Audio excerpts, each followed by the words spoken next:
The rain hammered against the windows of the Boston penthouse like accusations Marcus couldn't escape. 5 years. 5 years since that morning when he'd woken to find half the closet empty and a note on the pillow where Sophia's head should have been. "I'm sorry. I have to go. Please don't look for me." 7 words that had detonated his entire world. Marcus Castellano stood at the floor-to-ceiling windows now, scotch in hand, watching the city lights blur through the downpour. At 38, he'd built an empire. Castellano Enterprises was worth $2.3 billion. But success tasted like ash when you had no one to share it with. Not that he wanted to share it. Not anymore. Not after her. "Mr. Castellano?" His assistant's voice crackled through the intercom. "Your brother is here." Marcus didn't turn around. "Tell him I'm busy. He says it's urgent." Everything was urgent with Dante. Marcus drained his glass and set it down harder than necessary. "Fine. Send him in." Dante burst through the door like a storm himself, his usually impeccable suit dampened by rain. But it wasn't the weather that made Marcus's spine stiffen. It was the expression on his younger brother's face. Fear and something else. Pity. "Whatever you're selling, I'm not buying," Marcus said coldly. "It's about Sophia." The name was a bullet. Marcus felt it hit his chest, right where his heart used to be before she'd carved it out and taken it with her. "That name doesn't exist in this house." "Mark, she's—" Dante stopped, running a hand through his wet hair. "She's in Boston. At Massachusetts General." The world tilted slightly. Marcus gripped the edge of his desk. "I don't care if she's on Mars. She made her choice 5 years ago. She's dying." 2 words. That's all it took to crack the armor Marcus had spent half a decade forging. "What?" Dante pulled out his phone, hands shaking slightly as he pulled up a news article. It was on the local news. "A hit and run in Cambridge this afternoon. The victim was identified as Sophia Chen, age 32. She's in critical condition." Marcus stared at the small photo accompanying the article. Even pixelated and grainy, he'd know that face anywhere. The delicate features, the dark eyes that had once looked at him like he hung the moon and stars. "Why do I care?" The words came out, but they were hollow. Even he didn't believe them. "Because—" Dante hesitated, then showed him another photo on his phone. This one wasn't from a news site. It was a screenshot from someone's social media. Sophia, thinner than he remembered, her face showing lines of hardship he'd never seen. And next to her, holding her hand, was a little girl. The child couldn't have been more than 4 years old. She had Sophia's dark hair, but it was curly. Wild curls that Marcus recognized because he saw them in the mirror every morning. And her eyes, even in the photo, even across the digital divide, he could see they were the same stormy gray as his own. "No." Marcus stepped back like the phone might burn him. "No, that's not." "Her name is Isabella," Dante said quietly. "Isabella Chen. She's 4.5 years old." The math was simple, devastating, impossible to deny. "Mark, you have a daughter." The hospital. Marcus had sworn he would never forgive Sophia Chen. He'd sworn it on sleepless nights when the bed felt too big and the silence too loud.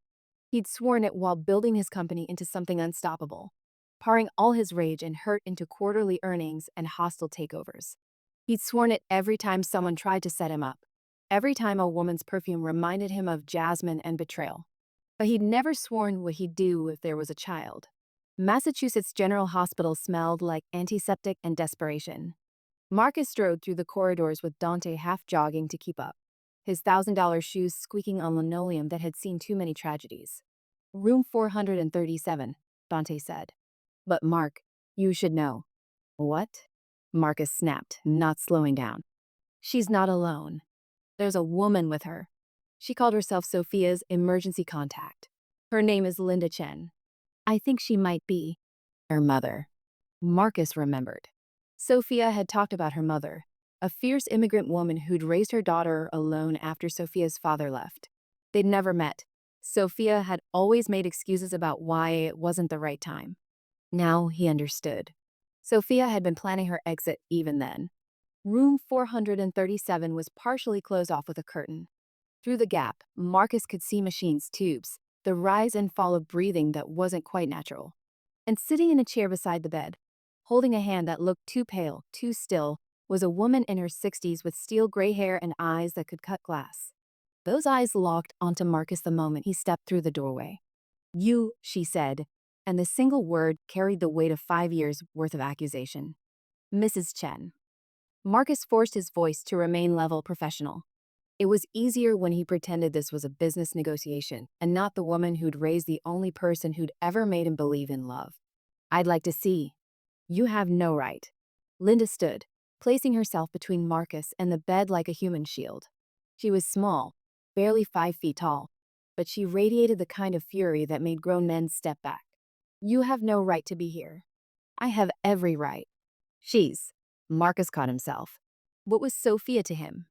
Ex-girlfriend seemed too casual for someone who'd lived in his penthouse for 2 years, who'd laughed at his terrible jokes and made him believe he could be something more than his father's legacy. Ex-fiancé was technically accurate. He'd been planning to propose the week she left. "She's nothing to you," Linda finished coldly. She made sure of that when she left. "Why?" The question burst out before Marcus could stop it, raw and desperate and nothing like the controlled businessman he'd become. "Why did she leave?" "I gave her everything." "I loved her." Linda's expression flickered, surprise, maybe, or recognition of pain that mirrored her own. "You gave her everything," she repeated, and somehow made it sound like an indictment. "Everything except what she needed." "Which was?" "Safety."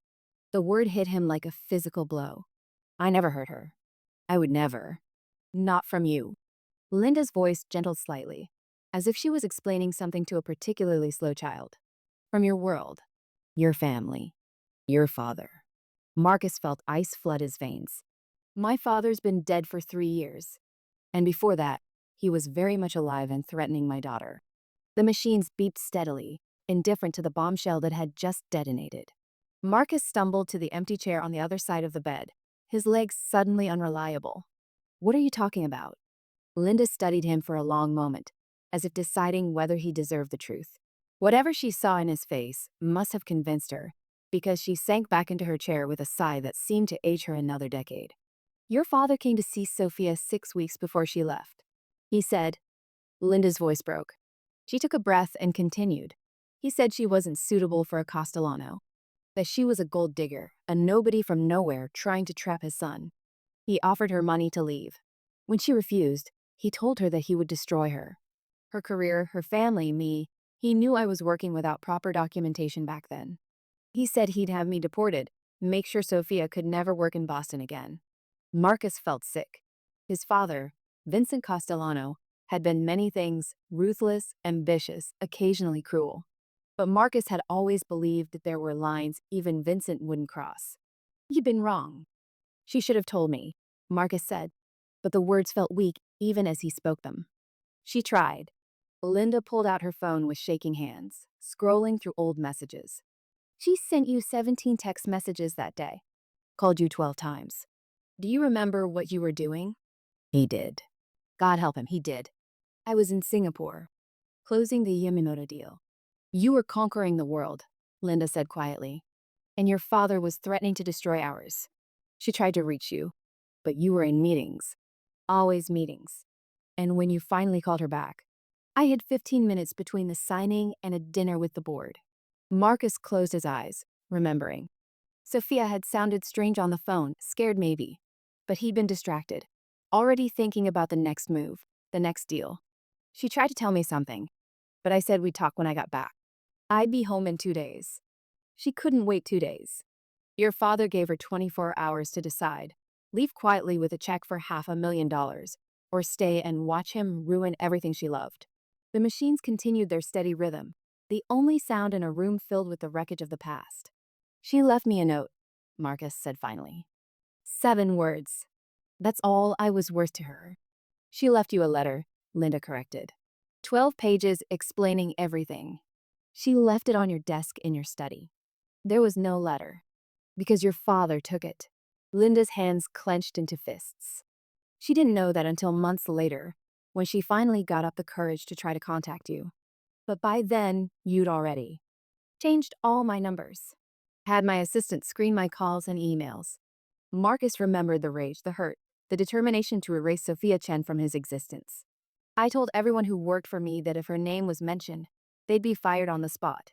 She tried for 3 months, Linda said. 3 months of calling, emailing, even writing physical letters. They all came back unopened. Eventually, she stopped trying. Because she'd moved on. The bitterness in his voice surprised even Marcus. Because she was pregnant and terrified and grieving the man she loved. Linda's eyes flashed. She didn't even know she was pregnant when she left. She found out 6 weeks later. She wanted to tell you, but you'd made it very clear you never wanted to hear from her again. Marcus looked at Sophia's still form, really looked at her for the first time since entering the room. She was thinner, yes, but there were other changes. Calluses on her hands that hadn't been there before. A scar on her forearm, faded but visible. These were the hands of someone who'd worked hard, struggled, survived. Where has she been? He asked. Here, there, everywhere. Linda's voice softened as she looked at her daughter. We moved to Worcester after she left. She worked 3 jobs while pregnant, waitressing, cleaning offices, doing data entry from home. After Isabella was born, I helped with childcare while Sophia went back to school. She got her nursing degree 2 years ago. Started working at a clinic in Cambridge. A nurse. Sophia had been pursuing her master's in international relations when they were together, dreaming of working for the UN. She gave up her dreams, Linda said simply. Because dreams don't pay for diapers and formula and doctor's visits. She did what she had to do to take care of her daughter. Their daughter. Marcus still couldn't wrap his mind around it. Why didn't she come for child support? She could have taken me to court. And have the Castellano lawyers tear her apart? Linda laughed bitterly. Your father made it very clear what would happen if she ever tried to claim your child was yours. He said he'd fight for custody, prove she was an unfit mother, take Isabella away. And Sophia believed him because she'd seen what your family was capable of. He's dead now, Marcus said. She could have. Could have what? Shown up at your office with a 4-year-old and said, surprise, you're a father? You'd already made it clear you hated her. Why would she think you'd want anything to do with her child? My child, Marcus corrected, and the possessiveness in his voice surprised him. He had a daughter. A little girl who carried his DNA, his curls, his eyes. Where is she? Where's Isabella? Linda's expression shuddered. Somewhere safe. I want to meet her. Absolutely not. Marcus stood, using his full height, 6'3" of expensive suit and barely controlled fury. That's my daughter. Linda stood too, unimpressed by his intimidation tactics. That's the child Sophia has raised alone for 4.5 years. The child who doesn't know you exist. The child whose mother is lying in a coma because she was crossing the street to pick her up from daycare and some drunk driver couldn't be bothered to stop. The words were a slap. Marcus sat back down heavily. Is she going to wake up? He asked quietly. Linda's face crumpled, the steel exterior finally cracking. They don't know. The head trauma was severe. Even if she does wake up. She trailed off, unable or unwilling to finish the sentence. I want to help, Marcus said. Medical bills, whatever she needs. We don't want your money. It's not about money. It's about. He stopped, not sure how to finish. What was it about? Guilt. Obligation? The fact that somewhere in this city was a little girl who was his and he hadn't even known she existed? It's about easing your conscience, Linda said. But there was less venom in her voice now. She looked exhausted, older than her years. You want to write a check and feel better about the fact that you let her go without a fight. I didn't know there was anything to fight for. I thought she just stopped loving me. She never stopped loving you. The admission seemed to cost Linda something. Even when she was working herself to exhaustion, even when Isabella would ask about her daddy and Sophia would have to lie, she never stopped loving you. That's why she never moved on, never dated, never gave Isabella's name as anything but Chen. Because some part of her always hoped that one day, somehow, you'd understand. Marcus looked at Sophia's face, peaceful in unconsciousness, and felt something crack inside his chest. The anger he carried for 5 years, the carefully maintained hatred, it was crumbling, revealing the grief and love he'd buried underneath. Let me meet her, he said again. But this time it was a plea, not a demand. Please. Just let me see my daughter. Linda was quiet for a long time, studying him with those sharp eyes that missed nothing. She's at my apartment, she said finally, with my neighbor watching her. She thinks her mother had to work late. She doesn't know about the accident yet. Does she ask about me? About her father. All the time. Linda's voice was barely a whisper. Sophia told her that her daddy was a good man who lived far away and couldn't be with them, but that he would have loved her very much if he'd known about her. The crack in Marcus's chest widened into a chasm. Sophia had protected him even after everything. Had made him a hero in their daughter's eyes instead of the villain he probably deserved to be. "I need to see her," Marcus said. "But I don't. I don't know how to be a father." "None of us know how to be parents until we are," Linda said. "We just do our best and hope it's enough." She stood, gathering her purse with shaking hands. "Come with me. But if you hurt that little girl, if you walk into her life and then walk out again when things get hard, I will make you regret it in ways your father never could have imagined." Marcus believed her. Isabella. Linda's apartment was in a modest building in Somerville, the kind of place Marcus would have driven past without a second glance. 3 floors up, no elevator, hallways that smelled like someone's dinner and old carpet. It was so far removed from his world of marble lobbies and doormen that it felt like entering a different country. Linda paused at apartment 3C, her key in the lock. "Whatever happens in the next few minutes, remember that she's 4 years old. She's innocent in all of this. If you can't handle it, if you need to leave, you tell me, not her. You don't promise her anything you can't deliver." Marcus nodded, his throat too tight for words. The door opened to reveal a small, neat apartment filled with secondhand furniture and children's drawings taped to every available surface. A woman in her 50s looked up from the couch where she was reading a picture book to a small figure curled against her side. "Linda, thank God."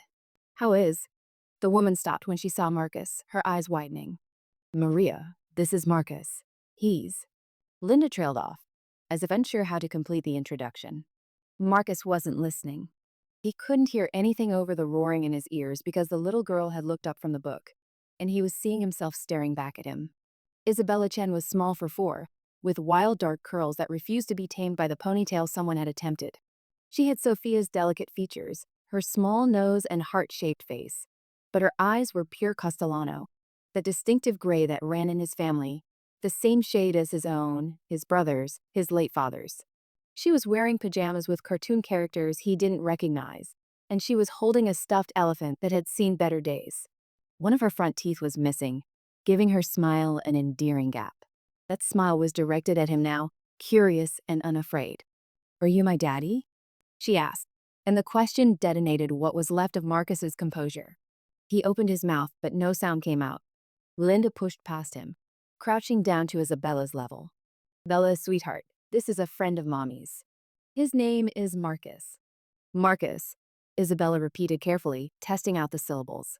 Then, with the brutal honesty of children everywhere, "That's a weird name." Despite everything, Marcus felt his lips twitch. "It's Italian," he managed. "Like pizza?" "Exactly like pizza." Isabella seemed to accept this. She scrambled off the couch, the stuffed elephant clutched in one hand, and walked right up to Marcus.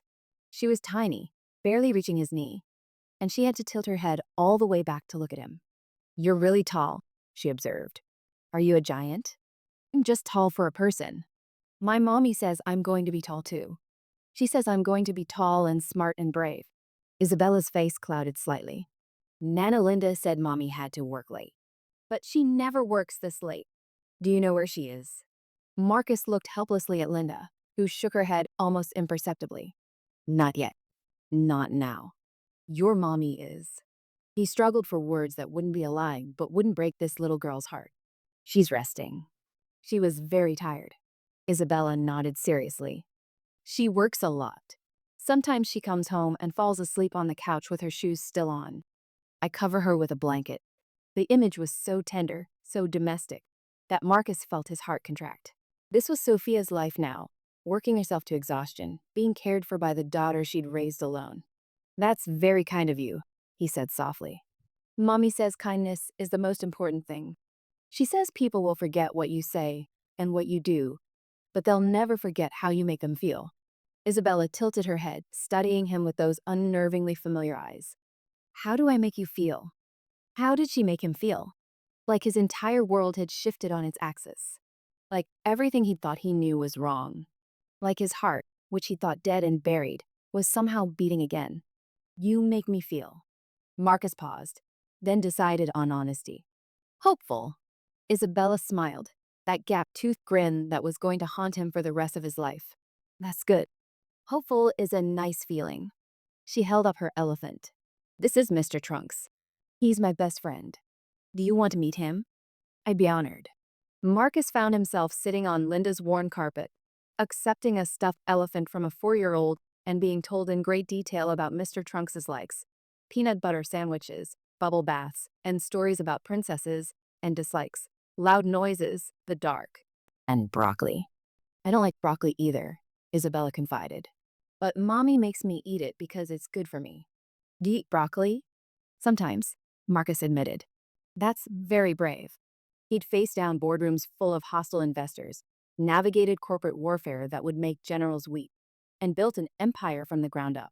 But somehow, being called brave by a 4-year-old for eating vegetables was the greatest compliment he'd ever received. Isabella chattered on, moving from broccoli to her daycare to her best friend Sophie, who was nice but sometimes stole crayons, to her favorite color, purple or maybe pink, or maybe both because why should she have to choose? She was bright, articulate, and completely unself-conscious in the way only young children could be. She was perfect, and she was his. The realization settled over Marcus like a physical weight. This wasn't theoretical anymore. This wasn't just DNA and accusations and medical bills. This was a little girl who loved elephants and hated broccoli and wanted to be tall and smart and brave like her mother. This was his daughter. Bella, Linda said gently, interrupting a long story about a caterpillar Isabella had seen at the park. It's past your bedtime, sweetheart.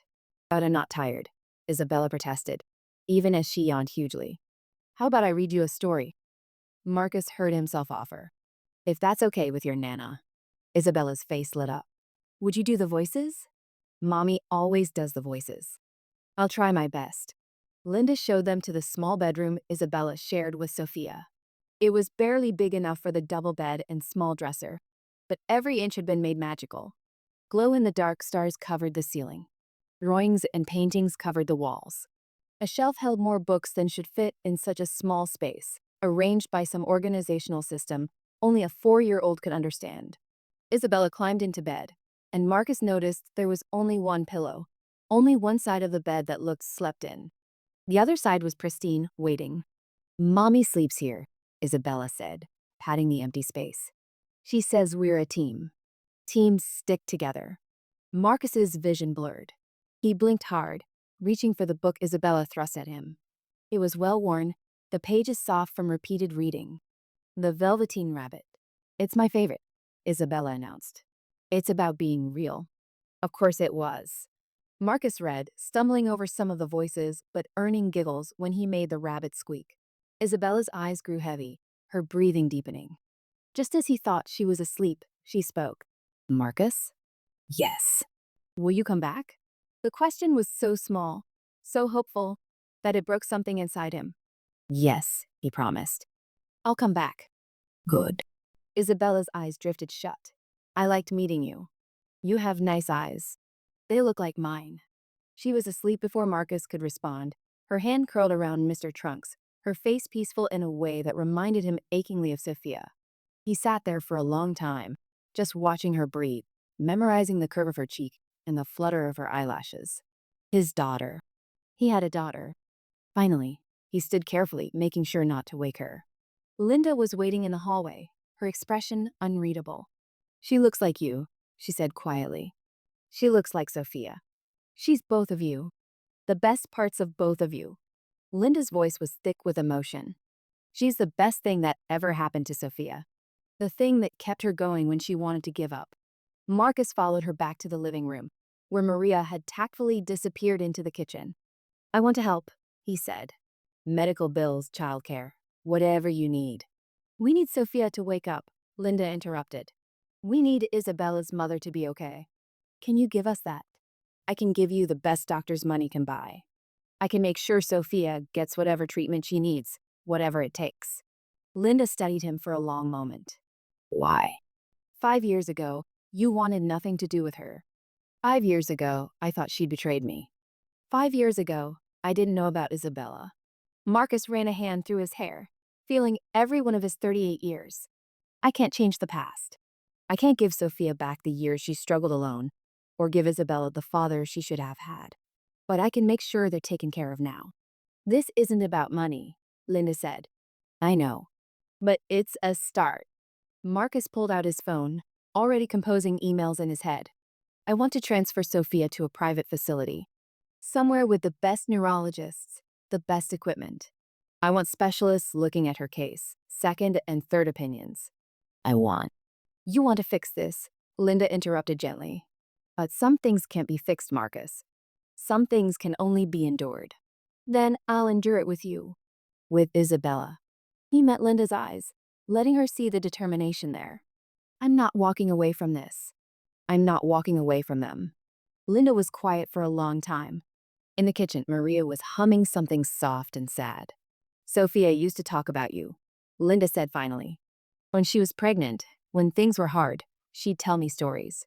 About how you made her laugh, how you challenged her, how you saw her as an equal when so many men just saw a pretty face. She said you were brilliant and driven and could be ruthless in business, but that you were kind to waiters and remembered people's names and always held the door. She gave me too much credit. Did she? Linda's eyes were sharp again. You built your company from the ground up after your father died.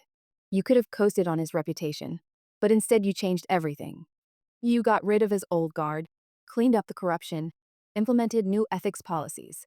You became the man you wanted to be instead of the man he tried to make you. Marcus was surprised she knew so much. You've been following my career. I've been trying to figure out if you were worth my daughter's love, Linda corrected. The jury's still out. Fair enough. Marcus glanced toward the bedroom where Isabella slept. What do I tell her? About who I am. Nothing yet. Not until we know if Sophia is going to. Linda's voice broke. Not until we know what happens. And if she wakes up, then it's her decision. She's Isabella's mother. She gets to decide how to handle this. It wasn't what Marcus wanted to hear, but it was fair. He'd lost the right to make these decisions 5 years ago when he'd shut Sophia out so completely she couldn't even tell him about their child. I should go, he said reluctantly. But I'll be back tomorrow. To check on Sophia and to see Isabella if that's okay. She asked you to come back, Linda said. And my granddaughter rarely asks for anything. So yes, you can come back. But Marcus, she waited until he met her eyes. Don't make promises you can't keep. She's already going to lose enough. The words followed Marcus all the way back to his penthouse, echoing in the silence that had never felt more oppressive. Vigil. The next 3 days blurred together in a haze of hospitals and difficult conversations. Marcus hired the best medical team in the country to consult on Sophia's case. He had her transferred to a private wing at Massachusetts General, where the rooms were more like hotel suites than hospital cells. Dr. Patricia Winters, the neurologist Marcus had flown in from Johns Hopkins, was brutally honest. The swelling in her brain is decreasing, which is good. But the damage was extensive.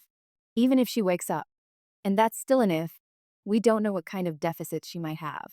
Memory loss, motor function impairment, personality changes. The brain is complex, Mr. Castellano. We won't know anything for certain until she's conscious. And when will that be? There's no timeline for these things. Some people wake up in days. Some in weeks. Some. Dr. Winters trailed off diplomatically. Some never wake up at all, Marcus finished. I won't lie to you. It's a possibility we have to consider. Marcus spent hours sitting by Sophia's bedside, sometimes with Linda, sometimes alone. He talked to her, telling her about Isabella, about how perfect their daughter was, how much she looked like Sophia. He apologized for not fighting harder to find out why she left. He told her about his father's death, about the things he'd learned afterward, the threats Vincent had made, the letters he'd intercepted, the systematic campaign to keep Sophia away.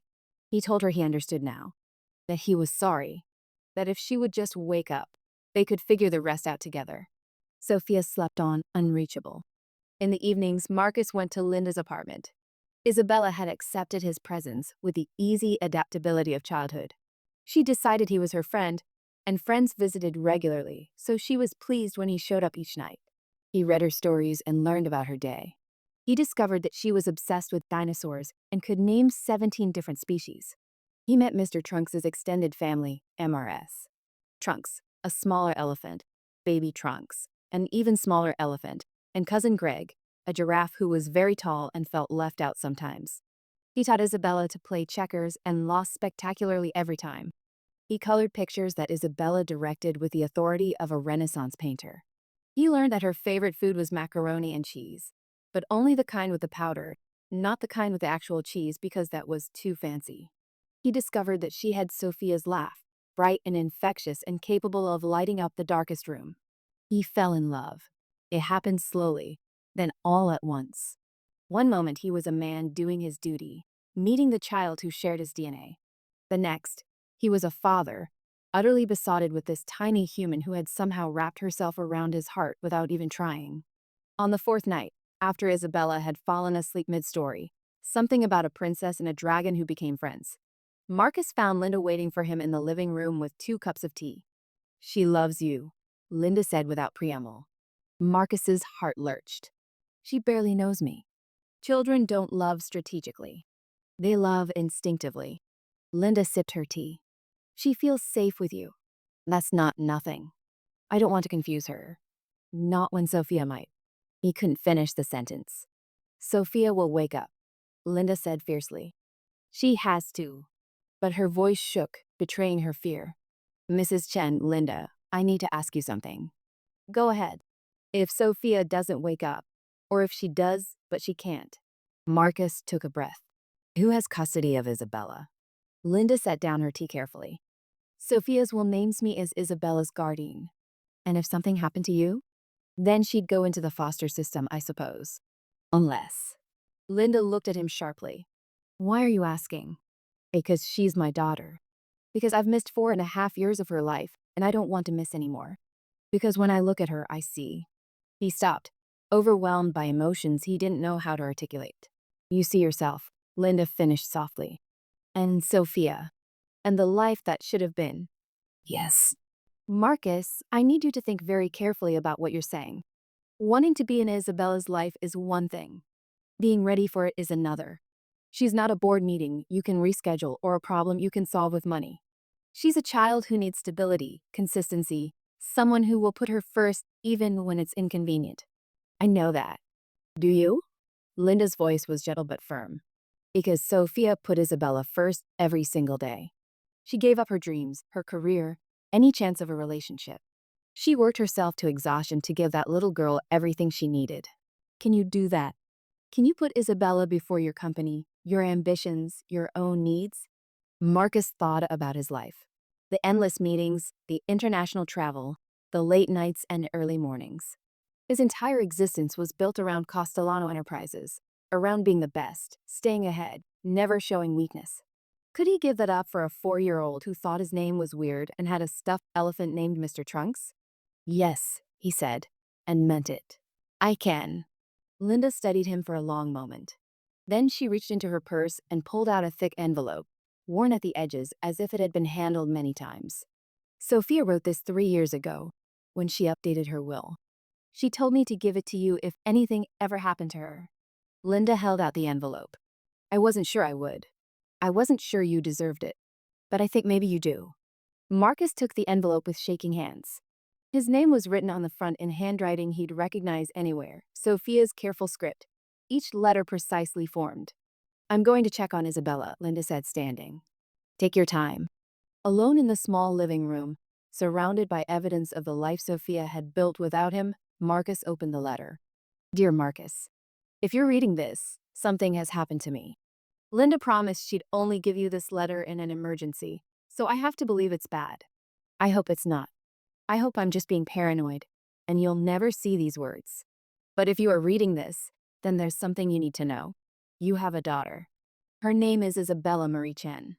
She was born on September 14th at 3:47 a.m., weighing 7 pounds 2 ounces. She had your eyes from the moment she opened them. I know what you're thinking. Why didn't I tell you? Why did I let you go 5 years without knowing about her? The answer is complicated, but it comes down to this. I was protecting her. From your father, yes, but also from the possibility that you wouldn't believe she was yours. That you'd think I was lying, trying to trap you. I couldn't bear the thought of our daughter being treated like a mistake or a scheme. Isabella is the best thing that ever happened to me. She's smart and funny and kind. She has your stubbornness and your smile. when you actually smiled, which wasn't often enough. She has your curls and your determination. But she also has joy, Marcus. Pure, uncomplicated joy that she finds in the smallest things. If something has happened to me, Linda will take care of her. She's an amazing grandmother, and Isabella loves her deeply. But I need you to know that you have the right to be in Isabella's life if you want to be. If you can forgive me for keeping her from you. If you can love her without resentment. I never stopped loving you. I need you to know that. Every choice I made because I loved you and I loved our daughter, and I was trying to protect you both. Maybe I made the wrong choices. Maybe I should have fought harder, been braver, believed in us more. But I can't change the past. I can only hope that the future, whatever it holds for you and Isabella, is filled with all the love and happiness I wanted to give you both. If you're in her life, tell her about me. Tell her I loved her more than anything. Tell her I'm sorry I couldn't stay. Tell her to be brave and kind and true to herself. And Marcus, I'm sorry for leaving, for the hurt I caused, for all the years you didn't know about your daughter. I'm sorry for everything except Isabella. She's worth it all. Love always, Sophia. Marcus read the letter 3 times, his vision blurring with tears he couldn't control. By the time Linda returned, he was openly weeping, great gasping sobs that shook his entire body. Linda sat beside him, not touching, just present. When he could finally speak, he said, she knew. She knew she might die and leave Isabella alone, and she still protected me in this letter. That's what love is, Linda said quietly. Protecting the people you love even when they've hurt you. I don't deserve this. I don't deserve her or Isabella or any of it. Probably not, Linda agreed with brutal honesty. But Isabella deserves a father. And Sophia deserves someone to fight for her the way she fought for both of you. Marcus wiped his eyes, feeling something solidify inside him. A resolution. A purpose stronger than any business deal or corporate acquisition. I'm going to be there for them, he said. Both of them. I'm going to be the father Isabella deserves and the man Sophia believed I could be.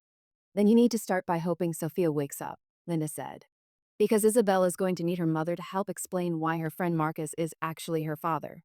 The thought terrified him, but Marcus nodded. What do I do until then? What you've been doing? Show up. Be present. Love that little girl with everything you have. Linda's voice softened. And pray that when Sophia opens her eyes, she'll give us all a second chance to get this right. Awakening. On the 7th day, Sophia opened her eyes. Marcus wasn't there when it happened. He was in a meeting with his board, the first one he'd attended since Sophia's accident. Dante was covering for him, but there were decisions that needed Marcus's signature, his approval. He was mid-sentence, explaining why they needed to delay the merger with Prescott Industries, when his phone rang. Linda's name flashed on the screen. Excuse me, Marcus said, already standing. I need to take this. He barely registered the annoyed looks from the board members as he stepped into the hallway. Linda? She's awake. Linda's voice was thick with tears, joy, and relief. Sophia's awake. Marcus's legs nearly gave out. He braced himself against the wall. Is she okay? Dr. Winters is examining her now. But Marcus, she's talking. She knows who I am. She asked about Isabella. I'm coming. Marcus was already moving toward the elevator.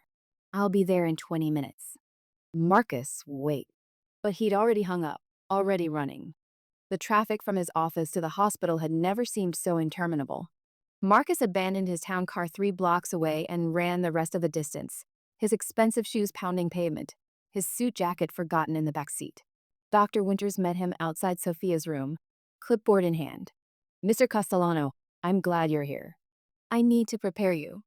Is she okay? Her vitals are stable. Cognitively, she's remarkably intact. She knows who she is, where she is, what year it is. Her motor functions seem unimpaired. It's honestly the best-case scenario given the extent of her injuries. Dr. Winters paused. But there's some memory loss. Marcus's stomach dropped. How much? It's spotty. She remembers her childhood, her education, up through about 6 years ago. But the past 5 years are fragmented. She remembers Isabella's birth, but other events are unclear or missing entirely. Does she remember why she left me? Dr. Winter's expression was carefully neutral. That's something you'll need to discuss with her. But Mr. Castellano, You should know that memory loss after trauma is unpredictable. She might remember everything eventually. She might never remember certain events. Pushing her too hard could cause more harm than good. Marcus nodded, trying to absorb this information. Sophia was awake, alive, talking. That was what mattered. And I see her. Her mother's with her now. But yes, she's been asking about you. That stopped him cold. She has? She saw the private room, the equipment, the specialists. She's smart enough to know someone's been paying for all this. Linda told her it was you. Dr. Winters tilted her head. She'd like to see you. If you're ready. Was he ready? To face the woman he'd loved and lost, who'd carried his child and raised her alone, who'd protected him even in her will. No. But he went anyway. Linda was sitting beside Sophia's bed, holding her hand. She looked up when Marcus entered, and the gratitude in her eyes nearly undid him. I'll give you two some privacy, Linda said, standing. She squeezed Sophia's hand. I'll be right outside if you need me. And then she was gone, and Marcus was alone with Sophia for the first time in 5 years. She looked fragile against the white sheets, smaller than he remembered. There were new lines on her face, marks of stress and hardship. But her eyes were the same, deep brown, intelligent, capable of seeing right through him. Hi, she said softly. Hi. Marcus couldn't move from the doorway. How are you feeling? Like I got hit by a car. A weak smile. Probably because I did. That's not funny. It's a little funny. The smile faded. Marcus, my mom told me what you did. The doctors, the room, everything. Thank you. You don't need to thank me. I do, though. We were never. She paused, struggling for words. We didn't end well. You didn't owe me anything. I owed you everything. The words burst out before he could stop them. Sophia, I know. About Isabella. About my father. About why you left. Sophia's face went pale. Isabella. God, is she? She's fine. She's perfect. She's with your neighbor Maria right now, probably terrorizing Mr. Trunks. A laugh, startled and genuine. You know about Mr. Trunks? I know he likes peanut butter sandwiches and hates broccoli. I know Isabella wants to be tall and smart and brave like her mother. I know she has 17 stuffed animals and can name 17 different dinosaurs and thinks my name is weird. Marcus moved closer, drawn by the magnetic pull that had always existed between them. I know she has my eyes and your heart, and she's the most amazing thing I've ever seen. Tears spilled down Sophia's cheeks. You met her. I've been seeing her every night for the past week, reading her stories, playing checkers, learning about her day. Marcus sat carefully on the edge of the bed. She doesn't know who I am yet. We thought it should wait until you woke up, until you could decide how to tell her. Marcus, I found your letter, the one you left for me in case something happened to you. Marcus pulled it from his jacket pocket, where he'd been carrying it since Linda gave it to him. You protected me even in this, even after everything. I never stopped loving you, Sophia whispered. Even when I was angry, even when I was scared, even when I thought I'd never see you again. My father told you to leave. He threatened you, threatened Linda, made you choose between me and everything else you loved. Sophia nodded, crying harder now. I tried to tell you. I called, I texted, I tried to explain. But you were so far away, and he was so convincing.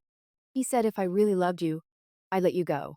I'd let you build your life without being dragged down by someone like me. Someone like you, Marcus repeated, and the anger in his voice made Sophia flinch. Not anger at her, at his father, at the circumstances, at himself for not seeing what was happening. Someone brilliant and kind and strong enough to raise our daughter alone. Someone who sacrificed everything to protect the people she loved. God, Sophia, you weren't dragging me down. You were the best thing that ever happened to me. I should have fought harder. I should have trusted you to choose me. I should have made it impossible for you to leave. I should have fought for you instead of just letting you go. Marcus reached for her hand, half expecting her to pull away. But she didn't. Her fingers laced with his like they'd never stopped fitting together. We both made mistakes. But Sophia, we have a daughter. A perfect, amazing daughter who deserves better than parents who gave up on each other. What are you saying? I'm saying I want to be in her life. In both your lives, if you'll let me. I'm saying I've spent 5 years being angry when I should have spent them looking for you. I'm saying, Marcus stopped. overwhelmed by the magnitude of what he was feeling. I'm saying I never stopped loving you either. Sophia's sobs turned to something between laughter and tears. We're a mess. We are, Marcus agreed. But we made something beautiful together. We made Isabella. She's perfect, isn't she? Sophia's face lit up the way it always did when she talked about their daughter. So smart and funny and exactly like her mother. They sat in silence for a moment, hands joined, years of hurt and misunderstanding stretching between them like a chasm they didn't know how to cross. I don't know how to do this, Sophia said finally. How to let you back in after so long. How to explain to Isabella who you are. How to. She trailed off helplessly. We figure it out together, Marcus said. One day at a time. One story before bed. One dinner together. One crisis managed. We don't have to have all the answers right now. You say that like it's easy. It's not easy. It's terrifying. Marcus squeezed her hand. But Isabella deserves to know her father. And I deserve a chance to be the man you believed I could be when you wrote that letter. What if I can't do this? What if it's too hard, too complicated, too? Then we'll fail, Marcus interrupted gently. And then we'll get up and try again. Because that's what parents do, right?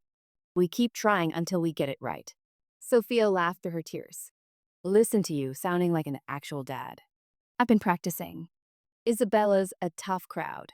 She made me do the voices when I read to her. Did you do the voices? I did the voices. Oh God.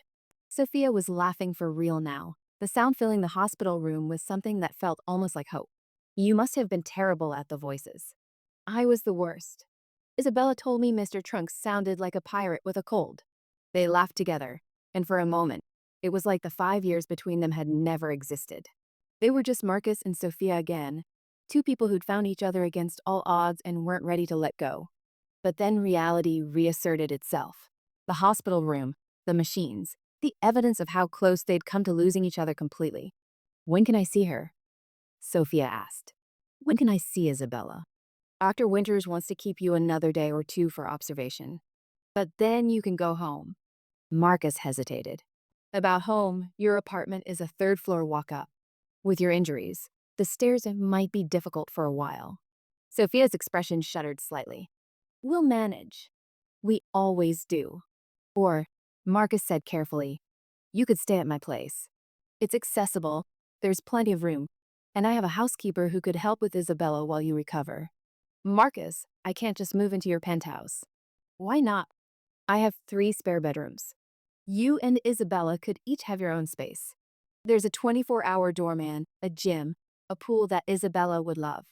You could rest and recover without worrying about stairs or cooking or any of the logistics. It wouldn't be right.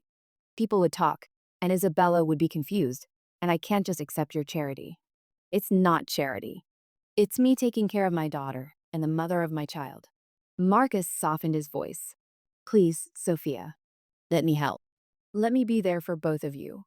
Sophia studied him for a long moment, and Marcus could see her working through the implications, the complications, the 1,000 ways this could go wrong. 1 week, she said finally. We stay for 1 week while I recover, and then we reassess. No promises, no expectations beyond giving you a chance to be Isabella's father. 1 week, Marcus agreed, though he was already planning how to make that week so perfect they'd never want to leave. They talked for another hour, catching up on 5 years in fragments. Sophia told him about nursing school, about the clinic where she worked, about watching Isabella grow and change and become her own person. Marcus told her about his father's death, about discovering the letters Vincent had intercepted, about the changes he'd made to Castellano Enterprises to build something he could be proud of. Neither of them talked about the future beyond the next week. It was too overwhelming, too uncertain. But they held hands, and they laughed, and slowly, cautiously, they began to build a bridge across the chasm that had separated them. When Linda came back to check on Sophia, she found them asleep, Marcus's head resting on the bed beside Sophia's hip, their fingers still intertwined. She took a picture on her phone, this moment of peace after so much pain, and allowed herself to hope that maybe, just maybe, things were going to be okay. Coming home. Isabella took the news better than anyone expected. Sophia had worried for days about how to explain that her friend Marcus was actually her father. Linda had suggested a child psychologist to help with the conversation. Dr. Winters had warned that Isabella might need time to process and adjust. They had all underestimated the adaptability of a 4-year-old. "So Marcus is my daddy?" Isabella said, processing the information with the same serious expression she used when deciding between the purple or pink crayon. "Yes, sweetheart," Sophia said, holding her daughter close on the hospital bed. "He's your daddy, and he's been wanting to meet you for a long time. But he knows me already. We're friends." "You are friends," Marcus confirmed from his position near the door. He hadn't wanted to overwhelm Isabella by crowding her, but staying back was physically painful when all he wanted was to pull his daughter into his arms. "But now I get to be your friend and your daddy." Isabella considered this. "Does this mean I have to call you daddy instead of Marcus?" "You can call me whatever makes you comfortable." "Can I call you Marcus daddy?" Despite the gravity of the moment, Sophia laughed. "You can call him Marcus daddy if you want." "Okay." Isabella scrambled off the bed and walked over to Marcus with the same fearlessness she'd shown since the first day they met. "Marcus daddy, do you like tea parties?" "I've never been to a tea party," Marcus admitted. Isabella's eyes widened in horror.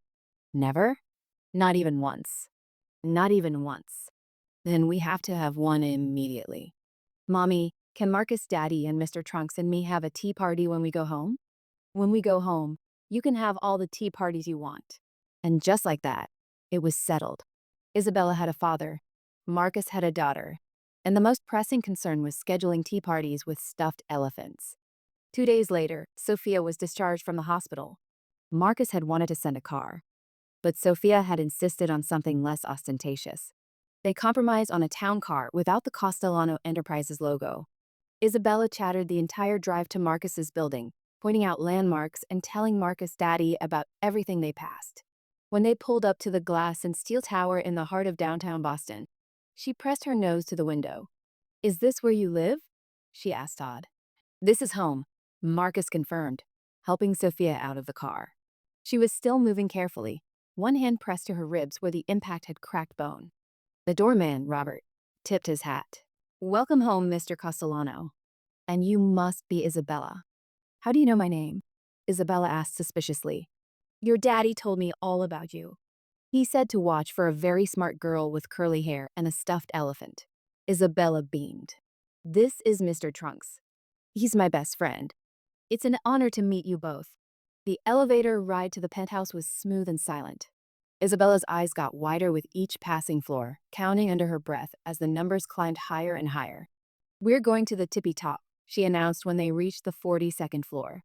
The penthouse was exactly as Marcus had left it, all sleek lines, modern furniture, and floor-to-ceiling windows that offered a panoramic view of Boston. It was beautiful, expensive, and utterly unsuitable for a 4-year-old. Sophia's expression told him she was thinking the same thing.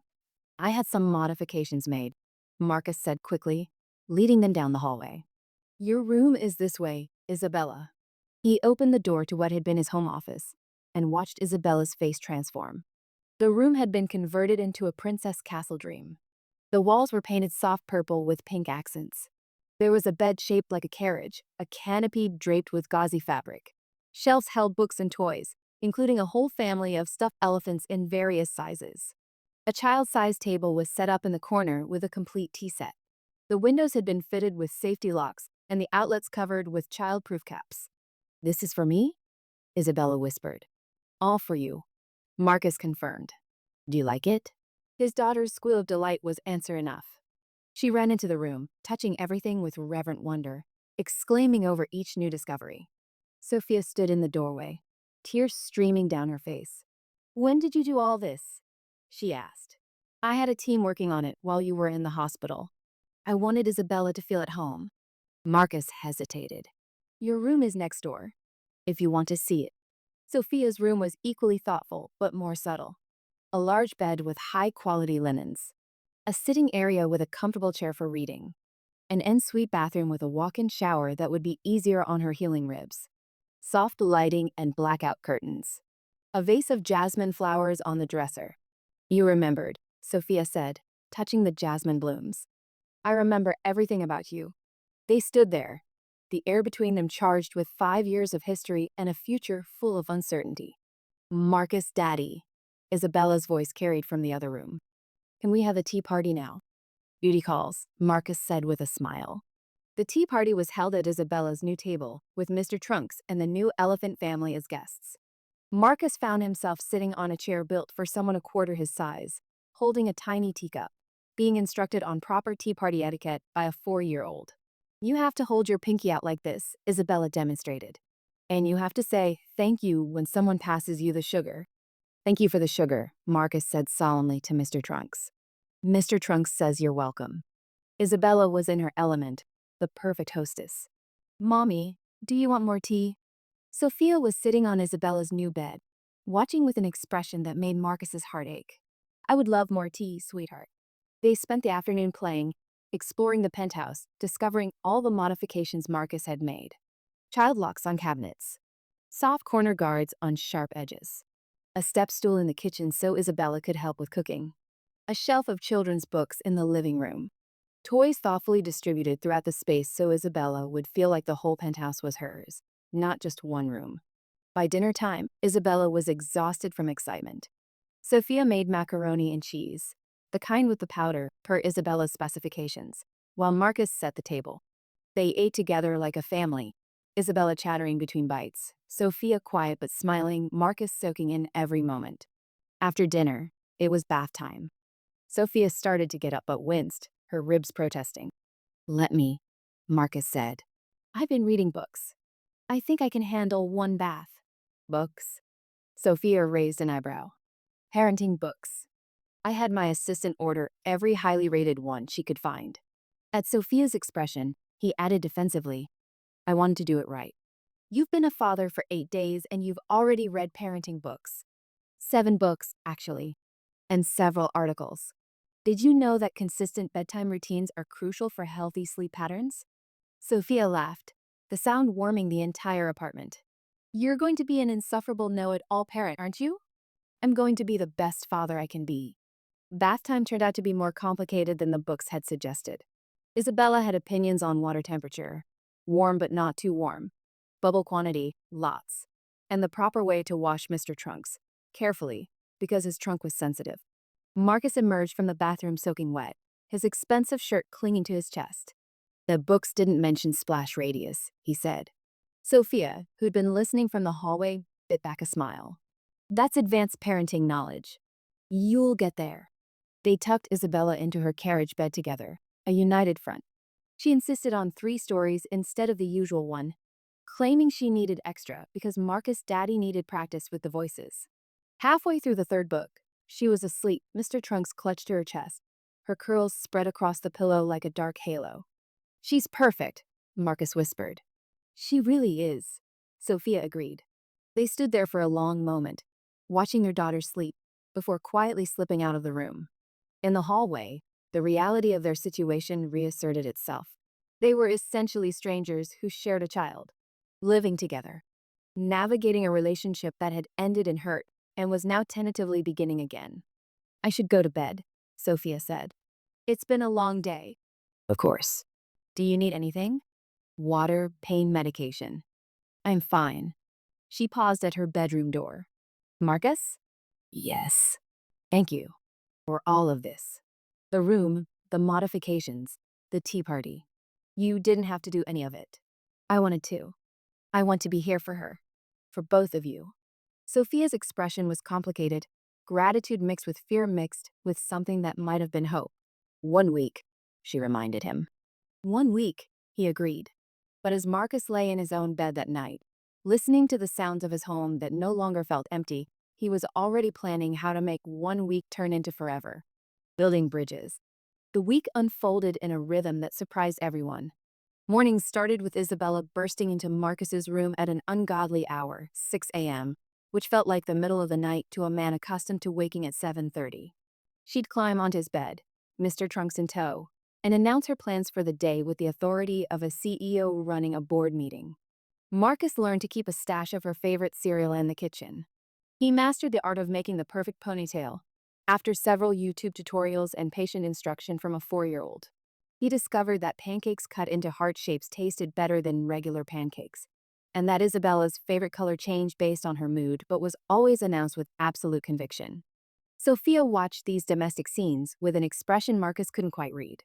Sometimes she seemed happy, relaxed even, as if this was the life she'd always wanted. Other times, she looked scared, like she was waiting for the other shoe to drop. On the third day, Marcus had to go to the office for a few hours. The board meeting couldn't be postponed any longer, and there were contracts that needed his signature. "I'll be back by 3, he promised Isabella, who was not pleased with this development. "But we were going to go to the park," she protested. "And we will, as soon as I get home." "Promise?" "Promise." Isabella considered this, then held out her pinky. "Pinky promise?" Marcus had learned about pinky promises from one of his parenting books. They were apparently sacred contracts in the world of 4-year-olds. "Pinky promise," he confirmed, linking his pinky with hers. The office felt different when Marcus arrived. His assistant, Jennifer, did a double take when she saw him. "Mr. Castellano, are you feeling all right?" "I'm fine." "Why?" "You're smiling. I don't think I've seen you smile in, well, ever." Marcus hadn't realized. But she was right. He could feel the difference in himself. The constant tension he'd carried for 5 years had eased. The anger that had fueled his every decision had transformed into something softer, warmer. The board meeting was contentious. Prescott Industries was pushing for the merger to happen immediately, and several board members were concerned about the delay. "With all due respect, Mr. Castellano," Richard Prescott himself said via video conference, "this merger has been in the works for 6 months. What could possibly be more important than finalizing this deal?" 2 weeks ago, Marcus would have agreed. The Prescott merger was the crown jewel of his business strategy, the deal that would cement Castellano Enterprises as one of the top 10 companies in the country. But now, with Isabella's pinky promise echoing in his mind, the merger felt less critical. "Family," Marcus said simply. "My family is more important." The board members exchanged glances. Marcus Castellano having a family was news to everyone except Dante, who was grinning like he'd won a bet. "I wasn't aware you were married," Prescott said carefully. "I'm not. But I recently discovered I have a 4-year-old daughter, and she needs me to be present. The merger will happen, Mr. Prescott, but on a timeline that allows me to be the father my daughter deserves." There was a moment of stunned silence.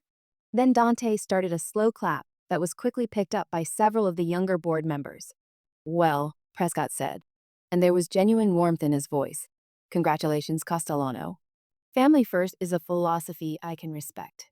Let's table the merger discussion for a month and reconvene when you've had time to settle into fatherhood."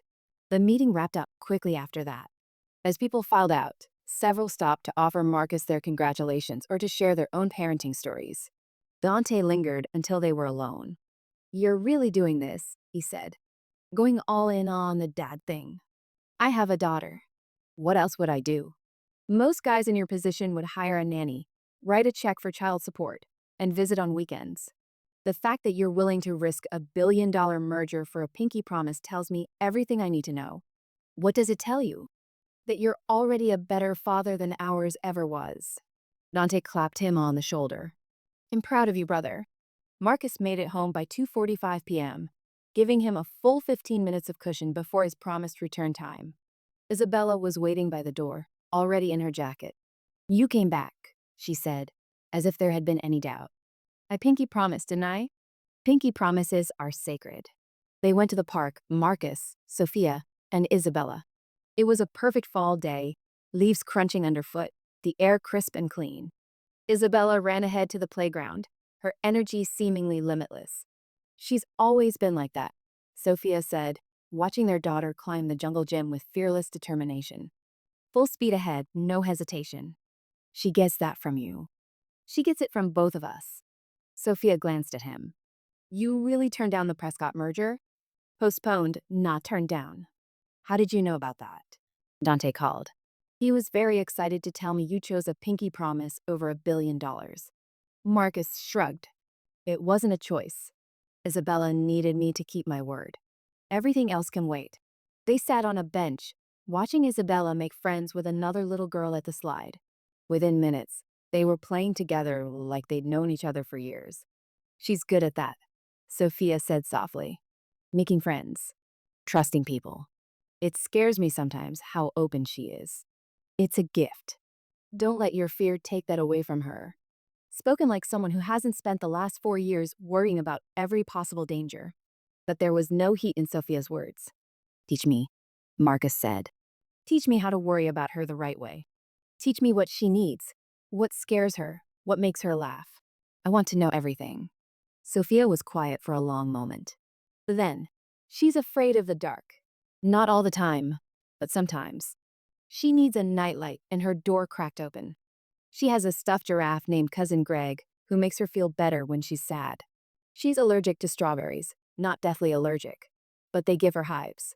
Her favorite book is The Velveteen Rabbit because it's about becoming real. She thinks broccoli is a punishment, but will eat any vegetable if you tell her it will make her strong like a superhero. Marcus listened, committing every detail to memory. She snores when she has a cold, Sophia continued. She sings made-up songs when she's happy.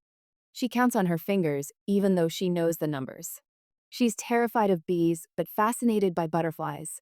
She thinks the moon follows her car. Sophia's voice broke. She asked me once why she didn't have a daddy like the other kids. I told her that her daddy was a good man who lived far away, but would have loved her if he'd known about her. You protected me even when you were angry at me. I wasn't protecting you. I was protecting her. I didn't want her to grow up thinking her father didn't want her. I would have wanted her. Marcus said it with absolute conviction. If I'd known, I would have wanted both of you. I would have fought for you.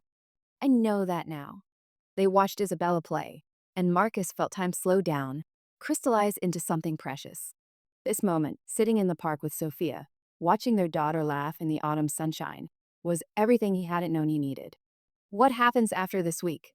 Sophia asked quietly. What do you want to happen? I don't know. Part of me wants to go back to our apartment, our old life, where I know the rules and the risks. Part of me wants to stay here, let Isabella have this relationship with you, see if we can build something new. And the rest of you?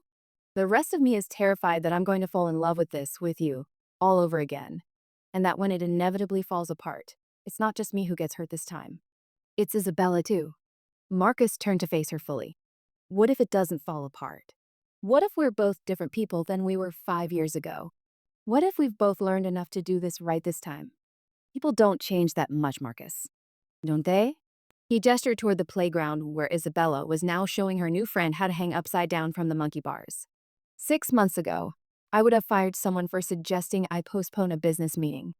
3 months ago, I was working 70-hour weeks and sleeping 4 hours a night. 2 weeks ago, I didn't even know I had a daughter. Now I'm sitting in a park on a Wednesday afternoon because I made a pinky promise to a 4-year-old. If that's not change, I don't know what is. That's new parent enthusiasm. It won't last. Try me. Sophia looked at him, really looked at him, and Marcus let her see everything he was feeling. The love, the fear, the desperate hope that they could make this work. 1 more week, Sophia said finally. Let's give it 1 more week and see how we feel. It wasn't a yes, but it wasn't a no either. Marcus would take it. The truth comes out. The second week was harder than the first. Not because anything went wrong, in fact, things were going almost too well. Isabella had completely accepted Marcus as her father, calling him variations of Marcus Daddy, or just Daddy, depending on her mood. She dragged him into her games, demanded his attention for important matters like choosing between the purple or pink marker, and had declared that he gave the best bedtime hugs, tied with Mommy, which was the highest honor she could bestow. No, the week was hard because Marcus was falling deeper in love with both of them, and he could see Sophia pulling back. She was polite, friendly even, but there was a wall there that hadn't been there before. She'd retreat to her room after Isabella went to bed. She'd find excuses to be elsewhere when Marcus came home from the office. She was always physically present but emotionally distant. On day 9, Marcus cornered Linda in the kitchen. She'd been coming by daily to help with Isabella and to check on Sophia's recovery. What did I do wrong? He asked. Linda looked up from the vegetables she was chopping for dinner. What makes you think you did something wrong? Sophia's avoiding me. Did I push too hard?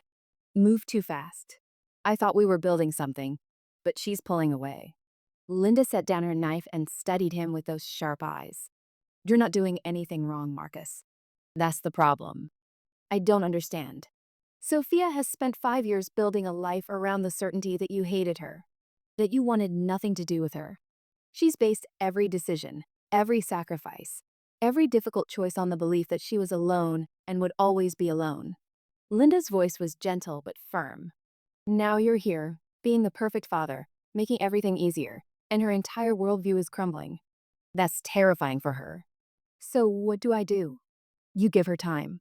You be patient. You prove that this isn't just temporary enthusiasm that will fade when things get difficult. And when will she believe that? When you stick around through the first real crisis.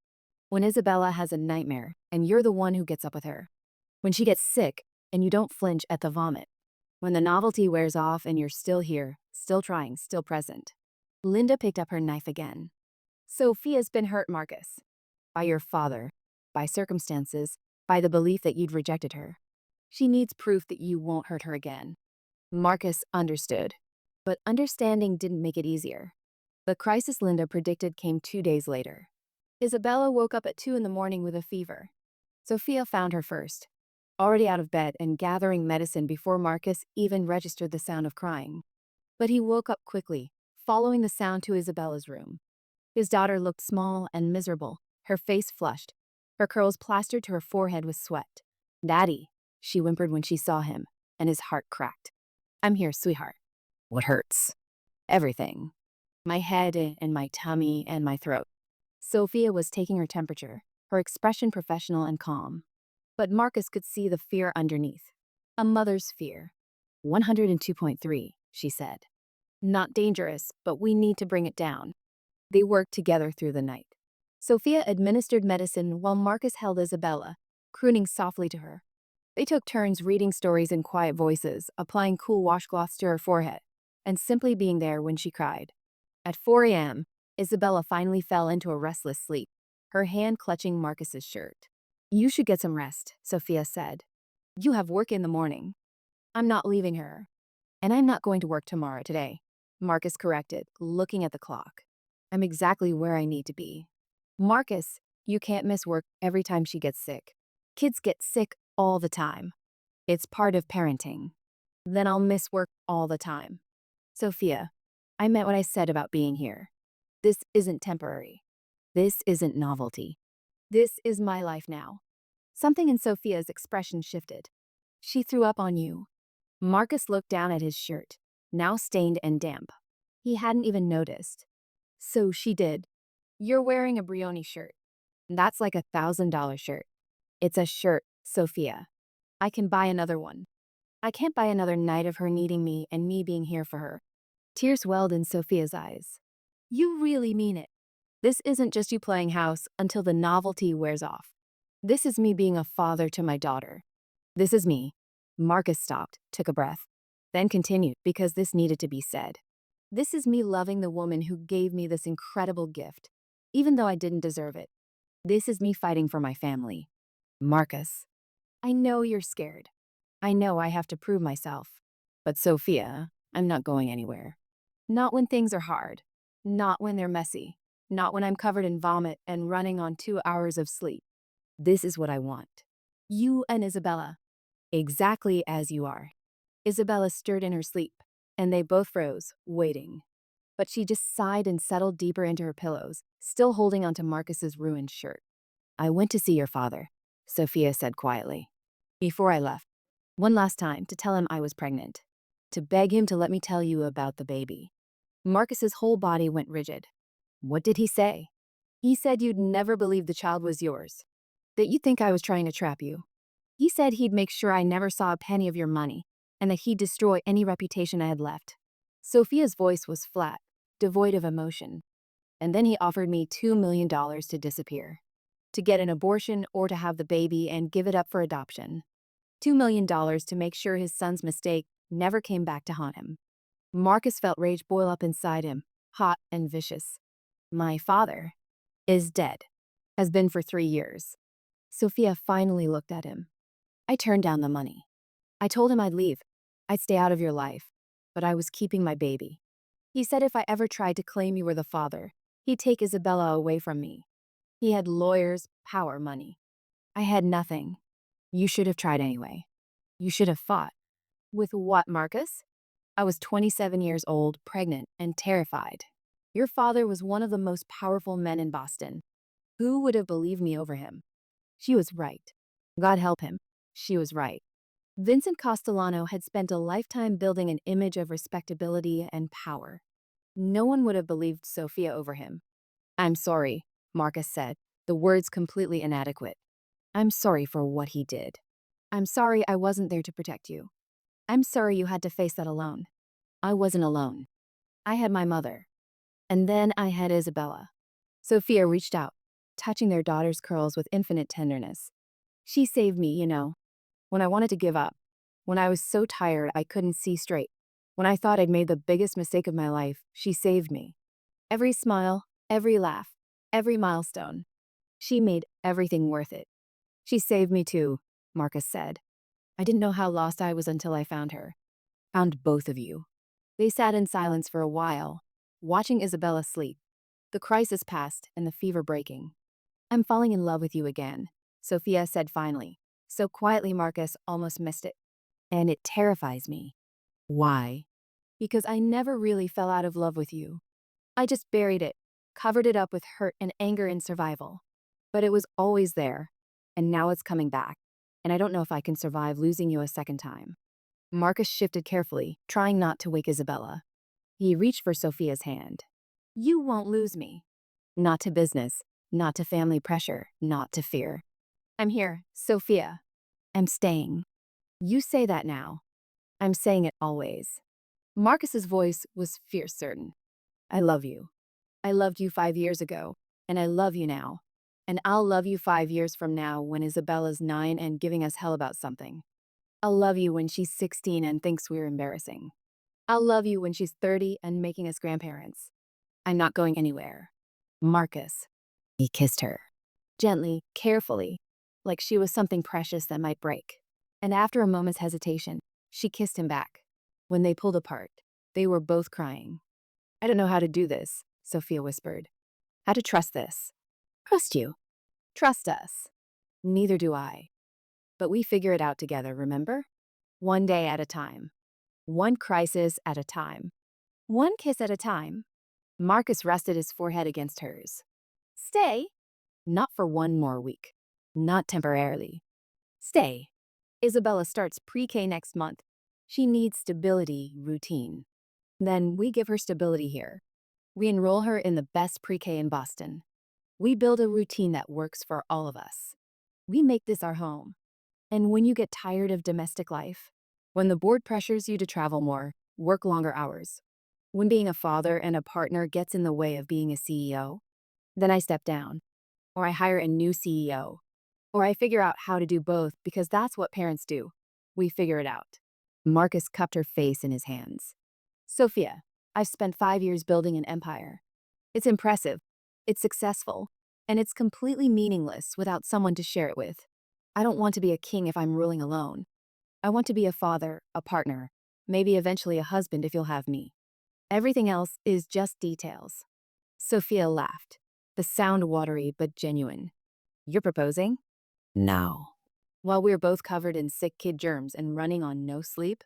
"I'm not proposing yet. I'm telling you my intentions. When I propose, and I will propose, it's going to be romantic and planned and everything you deserve." He kissed her again, soft and sweet. "But yes, eventually, I want to marry you. I want Isabella to have both her parents. I want more kids if you want them. I want the whole messy, complicated, beautiful life we should have had 5 years ago. This is insane. We've been back in each other's lives for less than 2 weeks. And I knew I loved you 2 weeks after we first met. Some things don't require time. They just require certainty." Isabella stirred, her eyes fluttering open. She looked at her parents with sleepy confusion. "Why are you both crying?" she asked, her voice scratchy from sleep. "Because we're happy," Sophia said, wiping her eyes. "Happy crying is weird." "It really is," Marcus agreed. "How are you feeling, sweetheart?" "Better." "Can I have ice cream?" "My throat hurts." "It's 5 in the morning," Sophia protested. "Ice cream helps sore throats," Marcus counted. "I read it in one of my parenting books." "You're going to spoil her." "That's my job as a dad." They ended up in the kitchen at dawn, Marcus, Sophia, and Isabella sharing a pint of vanilla ice cream and watching the sun rise over Boston. Isabella sat on Marcus's lap, her small body warm against his chest, while Sophia leaned against his shoulder. It was perfect. It was messy. It was everything Marcus had never known he wanted. Okay, Sophia said finally. Okay, what? Okay, we'll stay. Not for a week. Not temporarily. We'll try this, really try this, and see if we can make it work. Marcus's heart soared. You mean it? I mean it. But Marcus? She fixed him with a serious look. If this doesn't work out, if you change your mind, or if it becomes too hard, you don't get to just walk away from Isabella. You're her father now. That's forever, whether we work out or not. I wouldn't walk away from either of you. But yes, I understand. I'm committed to Isabella no matter what. She's my daughter. That will never change. Then okay, let's do this. Let's be a family. Isabella, who'd been quietly working on her ice cream, looked up. We're a family now? Like for real? For real, Marcus confirmed. Does this mean we can get a dog? Absolutely not, Sophia said at the same time Marcus said, maybe. They looked at each other and laughed. We're going to need to work on being a united front, Sophia said. We have time to figure it out. And for the first time in 5 years, Marcus believed it. They had time. They had each other. They had Isabella. They had everything. 2 years later, the wedding was small, intimate, exactly what Sophia had wanted. They stood in the garden of Marcus's, their home, which they'd moved from the penthouse to a house in Brookline with a yard big enough for Isabella to run in. Linda was there, dabbing at her eyes with a handkerchief. Dante was Marcus's best man, grinning like he'd orchestrated the whole thing. And Isabella, nearly 7 now and missing 3 teeth instead of 1, was the flower girl. She took her duties very seriously, scattering petals with mathematical precision while Mr. Trunks watched from a place of honor in the front row. Do you, Marcus Castellano, take Sophia to be your lawfully wedded wife? I do. I really, really do. The assembled guests laughed. And do you, Sophia Chen, take Marcus to be your lawfully wedded husband? Sophia looked at Marcus, the man who'd been willing to lose a billion-dollar merger for a pinky promise, who'd held their daughter through fevers and nightmares, who'd proven day after day that he wasn't going anywhere. I do. The kiss was sweet and simple and perfect. After the ceremony, during the reception, Isabella pulled on Marcus's sleeve. Daddy? Yes, princess. Now that you and mommy are married, does this mean I get a little brother or sister? Marcus and Sophia exchanged glances. Sophia was 3 months pregnant, but they'd been waiting to tell Isabella. How do you feel about being a big sister? Sophia asked. Isabella's shriek of joy could probably be heard in the next county. She launched herself at both her parents, hugging them fiercely. This is the best day ever, she announced. Can I tell Nana Linda? Can I tell Uncle Dante? Can I tell Mr. Trunks? You can tell everyone, Marcus said, laughing. As Isabella ran off to spread the news, Sophia leaned into Marcus's embrace. Happy? He asked. Happier than I ever thought possible. They watched their daughter run circles around the garden, her laughter mixing with the music and the conversation of people who loved them. I swear I'd hate you forever, Marcus said quietly. For leaving. For taking away our future. I was so certain that I'd never forgive you. What changed? I saw our little girl. I saw what you'd built from nothing. I saw the strength it took to do what you did, to protect her, to survive, to keep loving me even when you thought I hated you. Marcus turned Sophia to face him. You didn't take away our future. You gave us one. Everything we have now exists because you were brave enough to leave and strong enough to come back. Sophia's eyes filled with tears. We lost so much time, and we have the rest of our lives to make up for it. Isabella ran back to them, tugging on both their hands. Come dance. Uncle Dante says he'll teach me the twist. They let themselves be pulled onto the makeshift dance floor, where Dante was already demonstrating moves that were probably outdated when he was born.